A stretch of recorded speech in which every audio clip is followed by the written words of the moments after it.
योगी जी आपसे बैर नहीं, लेकिन मोदी अब तेरी खैर नहीं। यह नारा इस वक्त पर सोशल मीडिया पर हर जगह पर सुनने को मिल जाएगा। योगी आदित्यनाथ को नेस्तानाबूद करने के लिए दिल्ली एकदम आतुर है। सोशल मीडिया पर यह माहौल चरम पर है।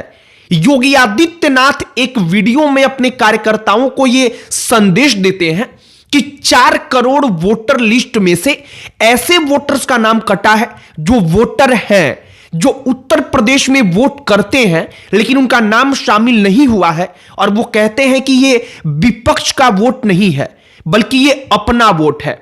सुनिश्चित कीजिए कि इन वोटर्स का नाम वोटर लिस्ट में चुनाव के पहले किसी भी प्रकार से शामिल किया जाए। योगी आदित्यनाथ जब यह कहते हैं तो उनकी बेबसी झलकती है।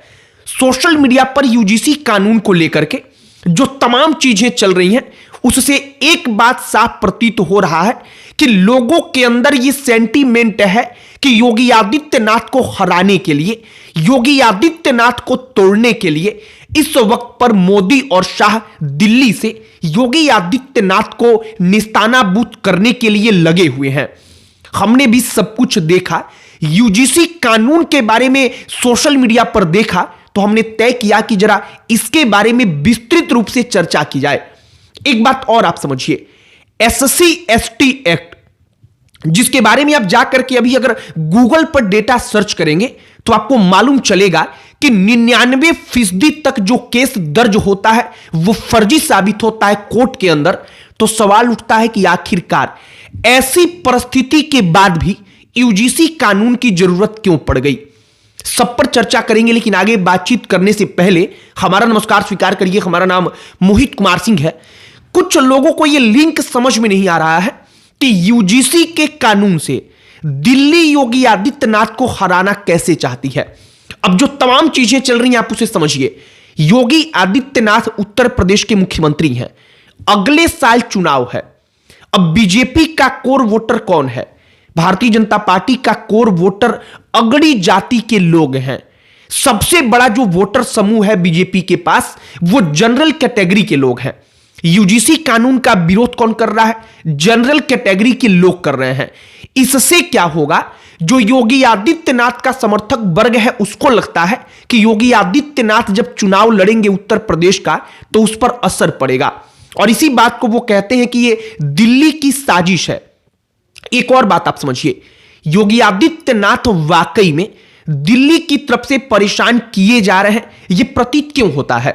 योगी आदित्यनाथ की सरकार में डिप्टी सीएम है केशव प्रसाद मौर्य। अब आप एक बात को समझिए कि मुख्यमंत्री के बाद जो डिप्टी सीएम होता है वो उसके कैबिनेट के मंत्री के बराबर ही होता है। तो क्या किसी मुख्यमंत्री के कैबिनेट में शामिल कोई व्यक्ति, उसकी इतनी हिम्मत होगी कि वो मुख्यमंत्री कुछ कहे तो उस बात को काट करके अपनी बात रखे? आप इस बात को समझने का प्रयास कीजिएगा। शंकराचार्य विवाद को लेकर के जो तमाम चीजें घटित हुई हैं, अभी मुक्तेश्वरानंद को लेकर के जो तमाम चीजें हुई हैं, योगी आदित्यनाथ ने उनके ऊपर हमला बोला। केशव प्रसाद मौर्य पलटकर आकर के उनका समर्थन करते हैं या योगी आदित्यनाथ से उल्टा अपना पक्ष रखते हैं, मतलब कि वो योगी आदित्यनाथ को काटते हैं। और इससे एक मैसेज क्लियर कट हो जाता है कि केशव प्रसाद मौर्य के कंधे पर बंदूक रखकर योगी आदित्यनाथ से कोई बड़ा है जो चला रहा है। और योगी आदित्यनाथ से बड़ा कौन है? तो वो 2 ही लोग हैं, अमित शाह और प्रधानमंत्री नरेंद्र मोदी। और इसके बाद से ये मामला साफ हो जाता है। एक बात और आप समझिए, यूजीसी कानून को लेकर के ये विरोध क्यों है? इस देश में एससी एसटी एक्ट पहले से है। अब आपसे हम एक प्रश्न पूछते हैं, क्या वाकई में एससी एसटी एक्ट सिर्फ उसी जगहों पर लगता है जहां पर जाति के आधार पर किसी को गाली दिया जाए, जाति के आधार पर किसी को पीटा जाए, जाति के आधार पर किसी से झगड़ा किया जाए?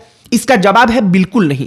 बल्कि अगर कोई खेत का झगड़ा हो तो वहां पर भी अगर सामने वाला व्यक्ति एससी एसटी समुदाय से ताल्लुक रखता है तो खेत के झगड़े में भी जाकर के वो एससी एसटी एक्ट का ही मुकदमा दर्ज कराता है। इसके बाद से अगर गांव में किसी बात को लेकर मामूली कहासुनी हो गई, इस मामले में भी जाकर के वो SC ST एक्ट के तहत ही मुकदमा दर्ज कराता है और 99% तक ये मामले, अलग अलग मीडिया रिपोर्ट्स आप जाकर के पढ़ सकते हैं, गूगल पर एक बार सर्च करके देख सकते हैं कि कोर्ट में जाते ही फर्जी साबित होते हैं, वो कोर्ट में नहीं टिक पाते। लेकिन होता क्या है, जैसे ही पुलिस के पास ST ST एक्ट में कोई मुकदमा दर्ज होता है, पुलिस उस व्यक्ति के पीछे पड़ जाती है।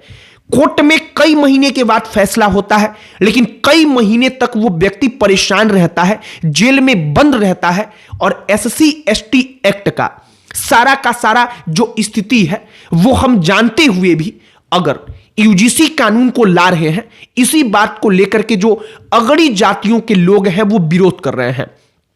एक बात और आप समझिए, यूनिवर्सिटी के अंदर जो तमाम शैक्षणिक संस्थानें हैं, उन संस्थानों के अंदर क्या इस बात की गारंटी है कि जैसे गांव में खेत की भी लड़ाई हो तो SC ST एक्ट में मुकदमा दर्ज हो जाता है? क्या अगर मामूली बात को लेकर दो छात्रों में कोई विवाद हो, कोई बात हो जाए, तो वहां पर भी जाकर के वो बच्चा अपने आप को, दूसरा जो बच्चा होगा वो इस आधार पर जाकर के शिकायत दर्ज नहीं करेगा कि हम SC ST एक्ट से ताल्लुक रखते हैं, इसीलिए इसने मेरे साथ ऐसा किया है। अब ये बात बड़ी गंभीर है और इसीलिए ये सारी की सारी जो लड़ाई है वो सोशल मीडिया से लेकर के ग्राउंड तक पर दिख रही है। योगी आदित्यनाथ को लेकर के एक माहौल है। माहौल ये है कि योगी आदित्यनाथ से दिल्ली परेशान है, उनकी लोकप्रियता से। दिल्ली परेशान है कि अगर 2027 में योगी चुनाव जीत गए तो फिर इस शख्स को रोक पाना बड़ा मुश्किल हो जाएगा, या यूं कह ले कि नामुमकिन हो जाएगा।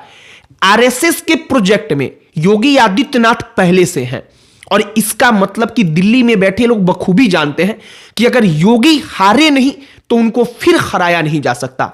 और इसीलिए योगी आदित्यनाथ को लेकर सोशल मीडिया पर एक माहौल है कि दिल्ली उनसे टकरा रही है और योगी आदित्यनाथ का वोटर लिस्ट को लेकर के अपने कार्यकर्ताओं से अपील इस बात को बखूबी दर्शा देता है। बाकी अब आप इस बात को समझिए कि योगी आदित्यनाथ को लेकर के जो पूरा का पूरा सेंटीमेंट, UGC कानून को लेकर के जो पूरा का पूरा माहौल बना है, वो उत्तर प्रदेश के चुनाव पर इंपैक्ट डालेगा ही डालेगा।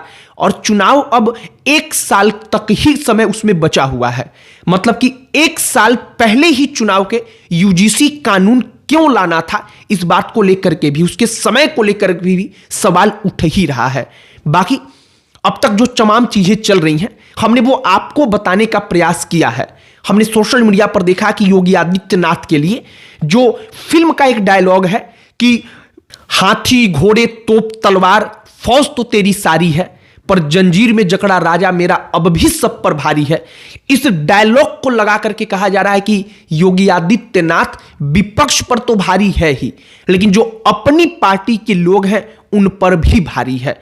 बाकी अब तक की परिस्थिति हमने बताने का प्रयास किया है। आपकी इस पर क्या राय है, कमेंट बॉक्स में लिखकर बताइएगा। आगे जो भी अपडेट आएगा हम आप तक वो पहुंचाएंगे। बाकी अन्य कोई टॉपिक जिस पर आप चाहते हो कि हम वीडियो बनाएं, उसे भी कमेंट बॉक्स में लिखकर बताइएगा। इस वीडियो को यहीं पर समाप्त करते हैं। अंत में हमारा परिचय, हमारा नाम मोहित कुमार सिंह है। बहुत बहुत धन्यवाद।